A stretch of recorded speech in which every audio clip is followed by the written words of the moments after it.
Bonjour à tous. Aujourd'hui, dans une série Terroir Gourmand, nous partons dans les vignobles du Jura. Hélène nous amènera dans l'intimité de ses caves de Château-Chalon afin de percer les secrets du vin jaune.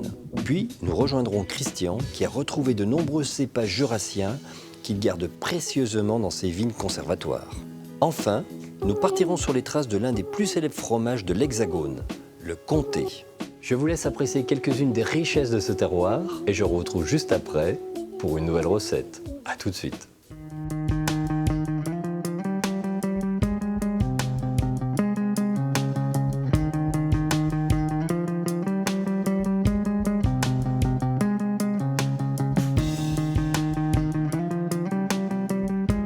Situé en région Franche-Comté, le vignoble du Jura est une région viticole qui s'étend sur plus de 70 km de long. Sous le soleil, il est possible de distinguer les innombrables nuances de vert dont elle est vêtue. Sur ces plateaux et coteaux calcaires, vignes et troupeaux viennent puiser la richesse de ces sols depuis des siècles.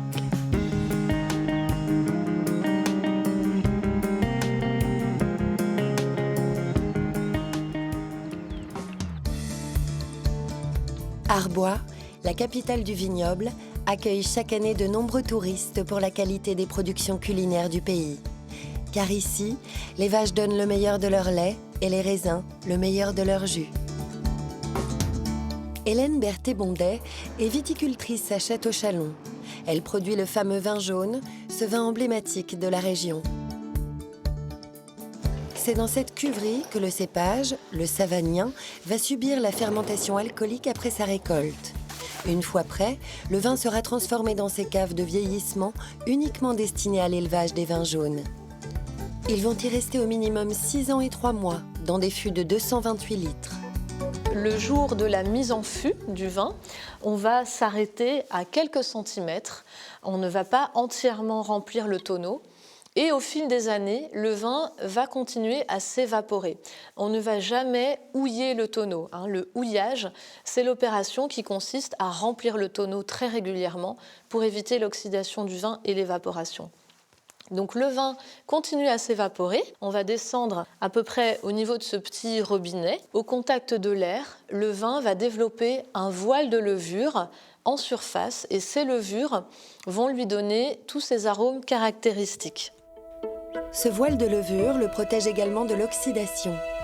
Le vin évaporé est la part des anges et le vin qui reste dans ses fûts, la part des consommateurs.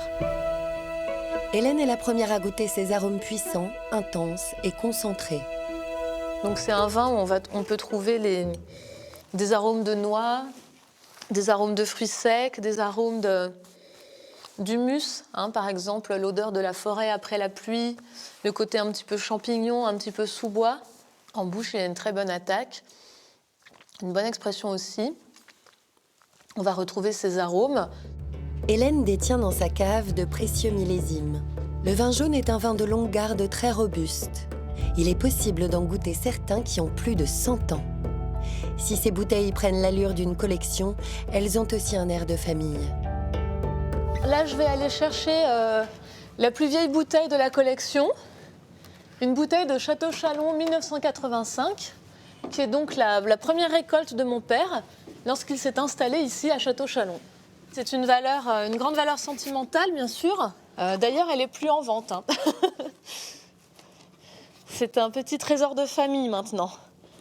Voilà, donc Château-Chalon 1985. Hélène est une reconvertie. Auparavant traductrice, elle passait ses journées devant son écran d'ordinateur. Mais elle sentait l'appel du métier de son père et a doucement commencé à s'intéresser au vin et à ses saveurs. Le métier de vigneronne m'a attirée en fait. C'est un métier en mouvement permanent avec des défis à relever tous les jours. Et puis, dans un même temps, j'ai eu envie d'un retour aux sources et de retrouver une qualité de vie près de la nature, près des saisons, dans un site magnifique. C'est vrai que j'ai grandi ici, donc la barre était haute pour moi pour retrouver un cadre aussi magique que Château-Chalon. Hélène vend son vin jaune dans cette boutique, dans ces bouteilles à la teinte antique, sombre, pour protéger le vin de la lumière. Elle daterait du XVIe siècle et serait un dérivé, dit-on, d'une pinte anglaise à laquelle on aurait ajouté le haut. Fréquemment, on nous pose la question pourquoi une telle bouteille, pourquoi cette forme, pourquoi cette contenance, etc. Donc c'est une bouteille assez unique qui s'appelle le Clavelin, qui fait 62 centilitres. C'est ce qui reste d'1 litre après les 6 ans et 3 mois d'élevage, donc après toute l'évaporation qui a eu lieu. Cette bouteille peut contenir d'autres vins jaunes du Jura, comme l'Arbois. Mais lorsqu'elle a la particularité de porter ce sceau, c'est qu'elle contient du vin jaune qui provient de l'appellation Château-Chalon. Hélène se rend dans les vignes conservatoires de la ville pour participer à leur entretien avec le maire, Christian Vuillaume. Comment ça va? Ça va bien. Si le vin jaune se fait uniquement avec le savagnin typiquement jurassien, il existait d'autres cépages locaux avant la crise du phylloxéra, un puceron ravageur qui a fait perdre des dizaines de milliers d'hectares dès 1864. Allez, on va en profiter, là on a un petit rayon de soleil. Oui. On va aller commencer. D'ailleurs, ça me fait penser qu'il faut qu'on s'occupe du lierre. Ces cépages, Christian Vuillaume en a retrouvé une partie auprès de différents particuliers et les conserve avec les vignerons de la région. Dans ces vignes, il en compte 47. Tous se distinguent par leurs caractéristiques et leurs petits bouts d'histoire. Le plan de Buffard, on l'a appelé comme ça parce qu'en fait, il n'est pas dans l'opélographie. Et ils nous ont dit, vous n'avez qu'à l'appeler là où vous l'avez trouvé. On l'a trouvé dans le village de Buffard. Voilà. Hélène prend soin des vignes sous le regard attentif et passionné du maire, qui affectionne tout particulièrement ce cépage, l'enfariné, immangeable par son acidité, délaissé et oublié. Ce cépage-là a été complètement interdit. Il est toujours interdit aujourd'hui. Mais les vignerons en cachent toujours 2 pieds dans leurs vignes. Ils savent bien pourquoi. À partir de 1936, uniquement 5 cépages ont été réservés aux vignobles de la région. Conserver la diversité perdue au fil du temps pourrait peut-être pallier une nouvelle crise et de nouvelles maladies. Pour Hélène, ces vignes conservatoires tiennent également un rôle social important. C'est quand même un élément de la vie du village. C'est quelque chose qui fédère tous les vignerons. Tous les vignerons du village participent aux travaux de cette vigne et ça permet donc de faire un lien entre les générations aussi, entre les anciens et les jeunes. Sur cette parcelle, Hélène retrouve le savagnin de son vin jaune. Et il y a 250 millions d'années, une mer confinée a laissé sur ces terres une roche sédimentaire appelée la Marne grise. Froide et lourde, elle permet au sol de retenir l'humidité. C'est la raison pour laquelle les cépages savagniens s'y plaisent et s'y développent. Ces sols apportent au vin jaune une grande minéralité et salinité en fin de bouche. S'il s'exporte de plus en plus en dehors des frontières jurassiennes et même françaises, il reste l'un des vins préférés des habitants de la région, notamment pour la cuisine. Le coq au vin jaune et morille est l'un des plats les plus emblématiques du terroir. Maxime Montibert en est le spécialiste. À l'auberge de La Balance, une vieille maison d'Arbois qu'il a repris il y a un peu plus de 2 ans, il prépare la recette avec passion. La particularité de ce plat, c'est que le coq doit être mariné pendant 72 heures. Donc je vais commencer à saisir mes morceaux de coq que j'ai talqués, donc dans une cocotte bien chaude en fonte avec une huile de tournesol. Lorsque le coq a une belle couleur dorée, Maxime le déglace au vin jaune, l'essence même du plat.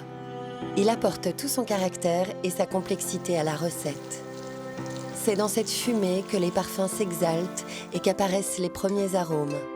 Si la recette contient aujourd'hui des ingrédients prisés d'excellence, elle a autrefois nourri les familles les plus pauvres.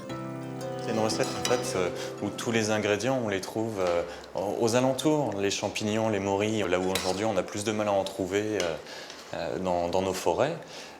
C'était quand même un champignon dont personne ne voulait. Le coq, eh bien, une fois l'an, on va tuer son coq pour réguler sa basse-cour. Et le vin jaune, il y a des histoires très rigolotes des anciens d'ailleurs qui disent que c'était peut-être plus à l'époque une erreur, un vin oublié dans un tonneau, plutôt qu'une réelle volonté.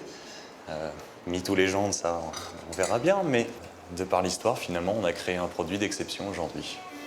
Le coq est mouillé avec le jus de la marinade et va cuire 8 heures. Sont ensuite ajoutés crème et morille et le plat est prêt. La simplicité de cette recette à la fois moderne et ancienne est le maître mot. Le coq, on le sert de façon tout à fait traditionnelle dans sa cocotte en fonte, comme la grand-mère qui oubliait sa cocotte sur le poêle à bois pendant toute la nuit. C'est ce formidable, ces odeurs qui se développent à peine on ouvre la cocotte. C'est cette faim qui est attisée, c'est une louche au milieu de la cocotte. Chaque convive se sert en fonction de sa faim ou de ses envies. Un vrai moment qui vaut le coup d'être partagé. Le coq se partage et ne se mange pas seul. Le vignoble du Jura est réputé pour sa gastronomie, mais aussi pour sa géologie particulière. À quelques minutes au sud de Château-Chalon, le petit village de Baume-les-Messieurs fait partie des plus beaux villages de France, notamment pour ses grottes. Anthony Luciana est le régisseur en charge de leur visite. Les grottes de Baume-les-Messieurs sont situées à 120 mètres sous terre et permettent aux visiteurs de parcourir 500 mètres de galeries aménagées. Alors ici, on se trouve dans la première des salles que l'on appelle la salle du dard. Alors le dard, c'est tout simplement la petite rivière. C'est une résurgence. Elle prend sa source au pied de la roche et elle est alimentée par les eaux de pluie du plateau qui s'infiltrent à travers la roche calcaire. La grotte est composée de roches calcaires, comme 90% du massif jurassien. Cette roche date de plus de 150 millions d'années, l'ère secondaire, appelée période du Jurassique. Le Jura était recouvert d'une mer chaude dont les sédiments marins venaient tapisser le fond. Cela a donné naissance à des strates, les différentes couches sédimentaires horizontales visibles dans nos paysages. Il y a environ 60 millions d'années, c'est le choc des plaques continentales, ce qu'on appelle la tectonique des plaques. Donc la plaque africaine se rapproche de la plaque eurasiatique. Donc du fait de ce rapprochement, forcément l'espace marin se rétrécit et les rochers commencent à émerger, à sortir de la mer, ce qui donnera la naissance de la chaîne de montagnes des Alpes et après, par la suite, avec la poussée alpine, la naissance du Jura. L'étude de ces roches permet de reconstituer les anciennes conditions climatiques et d'imaginer les paysages d'autrefois. Le climat tropical ressemblait probablement à nos Bahamas actuelles, avec une mer turquoise et de grands dinosaures herbivores dont des traces ont été retrouvées non loin d'ici. Mais dans cette grotte, ce sont des animaux plus petits que l'on trouve aujourd'hui. Dans tous les points d'eau des grottes, on trouve des petites crevettes que l'on appelle des Niphargus. Elles sont blanches et aveugles, elles sont dépigmentées à cause de l'obscurité, elles se nourrissent de micro-organismes qu'elles trouvent dans l'argile.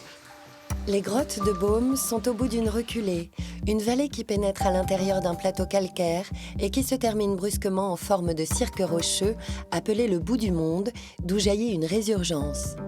Il y a environ moins 20 000 ans, un glacier recouvre le Jura actuel et juste après s'est produit un réchauffement progressif du climat, ce qui va entraîner la fonte des glaciers et le plateau affaibli par le réseau hydraulique qui finalement a été installé par les eaux de pluie, qui a creusé la roche calcaire, s'est affaissé et s'est effondré et donné forme à la reculée que nous connaissons actuellement.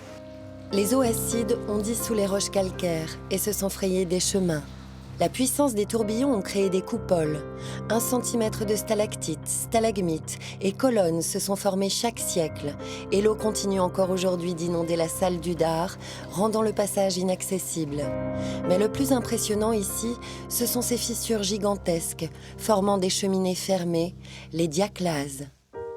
Ici, nous nous trouvons dans la salle la plus haute des grottes de Baume-les-Messieurs, puisque la fissure qui est devant nous juste là mesure pas loin de 70 mètres de hauteur. D'ailleurs, c'est la plus haute verticale souterraine du Jura. Si l'on regarde de plus près, on peut apercevoir des familles de chauves-souris. Aujourd'hui, 3 km de réseau ont été découverts dans la grotte de Baume-les-Messieurs, toujours en voie d'exploration. Des spéléologues y ont vu le tombeau de Napoléon, la forme du Mont Saint-Michel, et vers 1920, les villageois venaient écouter des concerts de corps de chasse dans une des chambres. Ici, tous les éléments sont réunis pour laisser place à l'imagination et retracer l'histoire de ces lieux majestueux. La topographie si particulière du vignoble du Jura est propice aux vignes, mais aussi à l'élevage laitier qui donne le fameux comté. Michel Fèvre est éleveur dans la commune de Lefier, dont il est maire. Il sort ses 80 vaches qui ont passé tout l'hiver dans les bâtiments afin qu'elles puissent profiter des pâturages printaniers. C'est le premier jour qu'on sort dehors. Et donc, elles apprécient les rayons de soleil, voilà. Ces vaches sont des Montbéliardes. Pattes blanches, tête blanche, oreilles et arrière-train rouges, leur bassin de naissance est Montbéliard en Franche-Comté. C'est leur lait qui constitue 95% de la fabrication de fromage.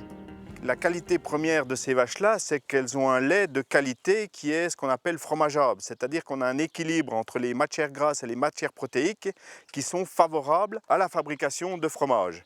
Et des fromages qui se gardent longtemps dans le temps, quoi. Oh là, que c'est dur de se lever après la sieste, oh là là. Les Montbéliardes sont des vaches rustiques. Elles ont de bons pieds pour aller sur les chemins difficiles et caillouteux, contrairement à d'autres races comme les Holstein. Elles s'adaptent aussi bien aux températures élevées de l'été qu'aux hivers rudes, tout comme les végétaux qui poussent sur ces terres. Il n'y a pas beaucoup de terre ici, on est vite sur les cailloux. Et le fait qu'on soit vite sur les cailloux, les plantes, elles ont l'habitude de subir ce qu'on appelle des stress hydriques. Et le fait qu'elles soient adaptées et à la sécheresse et à l'excès d'humidité fait qu'elles ont une qualité d'herbe qui est favorable à la production de lait pour la fabrication du comté. La richesse de ce sol confère une très bonne qualité au lait, particulièrement au printemps, lorsque l'herbe est riche en azote et que les pâquerettes et pissenlits font le bonheur des laitières qui vont produire plus de lait le reste de l'année. L'été, Michel récolte l'herbe pour pouvoir nourrir ses bêtes en hiver. Donc la première coupe d'herbe, on appelle ça du foin, et la deuxième coupe, on appelle ça du regain. Et à côté de ça, on fait un petit peu de céréales, parce que les vaches ne sont pas nourries que au foin et au regain ou que à l'herbe. À côté de ça, elles ont un complément de céréales et de tourteaux. C'est des sous-produits issus de la production d'huile. Tourteaux de soja, tourteaux de colza, tourteaux de tournesol. Et c'est ça qu'on donne, qu'on mélange avec les céréales pour donner ce qu'on appelle le concentré. Venez, je vous ai amené un petit peu de gourmandise. Comme c'est le premier jour que vous sortez, vous n'avez pas encore bien l'habitude de manger de l'herbe. Je vais vous donner un petit peu de regain. Voilà. Elles sont contentes, là. Poligny est connue pour être la capitale du comté. À la fromagerie Arnaud, Jean-Charles Arnaud organise des dégustations de ce grand fromage, né en Franche-Comté, qui s'apprécie seul, en salade ou en gratin. Ces cristaux blancs, c'est pas du sel. Ça peut craquer sous la dent, comme des cristaux de sel, mais en fait, ce sont des protéines. Mais on va goûter pour en être sûr.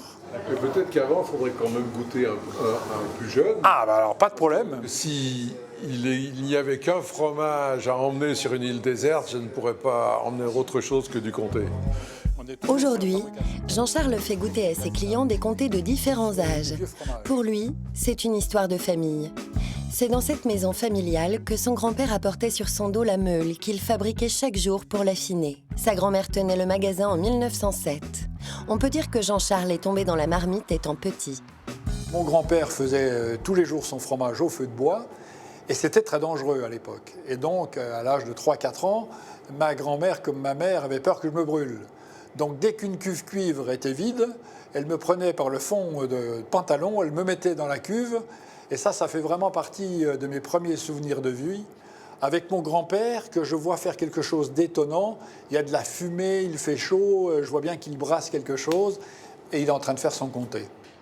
L'origine du comté traverse les millénaires. De premiers écrits parlent de fromages qui étaient envoyés des montagnes jurassiennes jusqu'à Rome. Il s'agissait donc de fromages à pâte dure pouvant se conserver longtemps.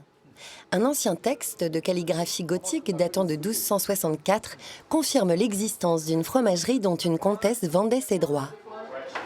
Alors le comté est vraiment né, j'allais dire, avec quelques ingrédients simples. Le lait, le sel, abondant ici à Poligny, et puis je dirais l'hiver. L'hiver qui imposait aux hommes donc de vivre enfermés pendant au moins 6 mois.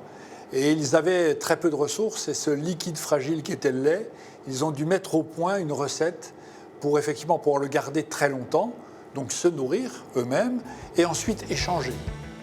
Le comté constitue la plus grosse production de fromage d'appellation d'origine contrôlée de France.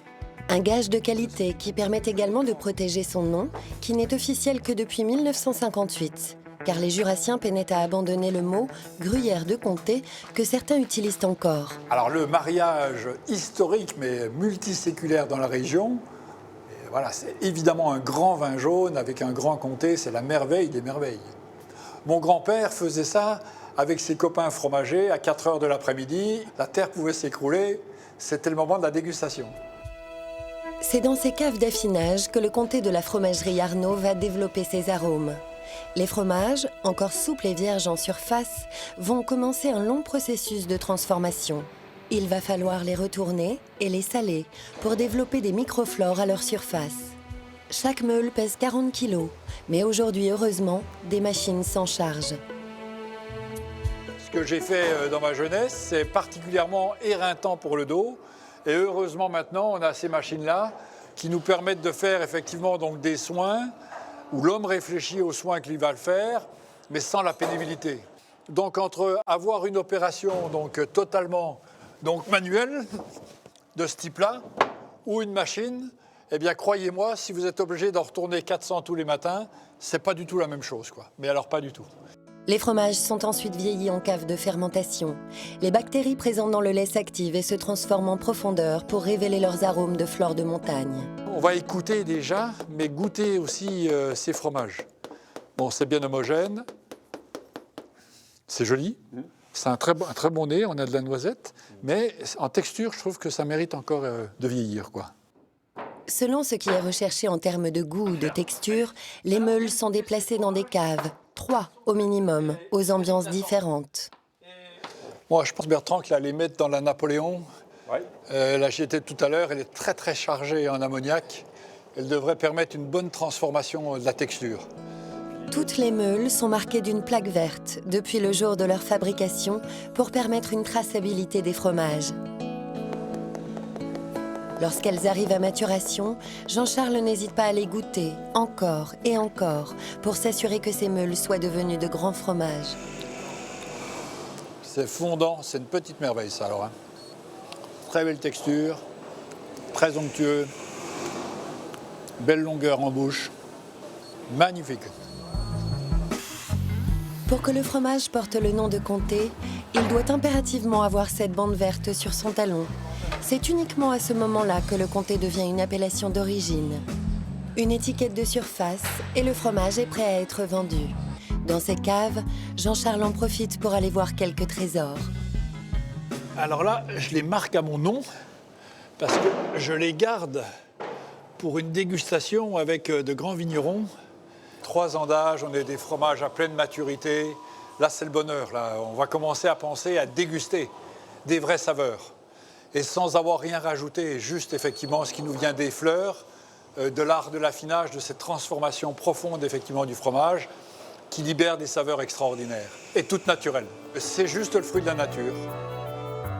Une nature qui au vignoble du Jura ne cessera d'être généreuse tant que l'eau abondante assouvira les roches millénaires et que le soleil illuminera ses couleurs merveilleuses.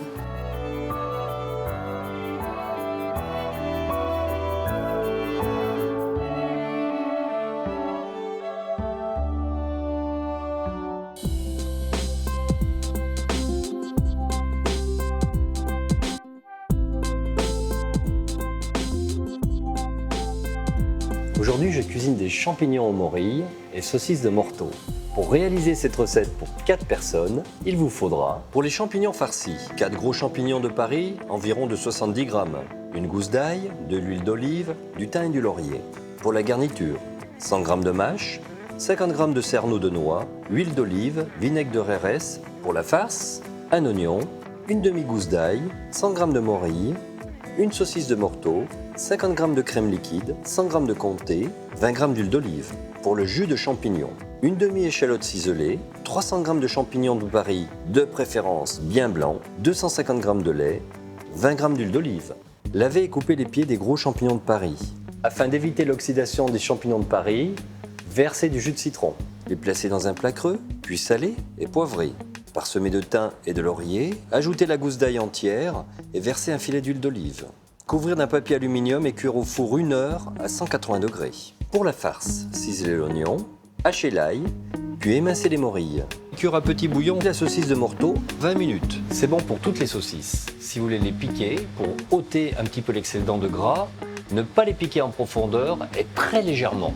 Coupez la saucisse de morteau en dés de 5 mm Dans une sauteuse, suez à l'huile d'olive l'oignon, l'ail et les morilles sans coloration 2 minutes. Ajoutez les dés de saucisse de morteau et faire revenir 2 minutes. Montez le feu, ajoutez la crème, le sel, le poivre, puis cuire 5 minutes à feu moyen. Ne pas hésiter à être généreux avec le poivre. 2-3 bons tours de poivre dans cette sauce fera l'affaire. Retirez du feu, râpez le comté par-dessus. Rectifiez l'assaisonnement et laissez refroidir. Pour le jus de champignons, émincez les champignons de Paris et ciselez l'échalote. Dans une casserole, faire revenir le tout à l'huile d'olive. Versez le lait, saler, poivrer et cuire 10 minutes à feu doux. Mixer, filtrer et rectifier l'assaisonnement. Répartir la farce dans les gros champignons en formant un dôme. Dans un plat au four, versez le jus de champignons, posez dessus les gros champignons farcis et mettre au four 12 minutes à 180 degrés. Terminez la coloration 5 minutes sous le grill. Pour la garniture, ajoutez les cerneaux de noix à la mâche. Mélangez l'huile d'olive et le vinaigre de Rérès, salez et poivrez, puis répartir sur la salade. Pour le dressage, au fond de l'assiette, versez un peu de jus de champignon et déposez un gros champignon farci. Sur un côté de l'assiette, servir un peu de salade de mâche aux noix. Je vous souhaite une excellente dégustation et je vous dis à très vite.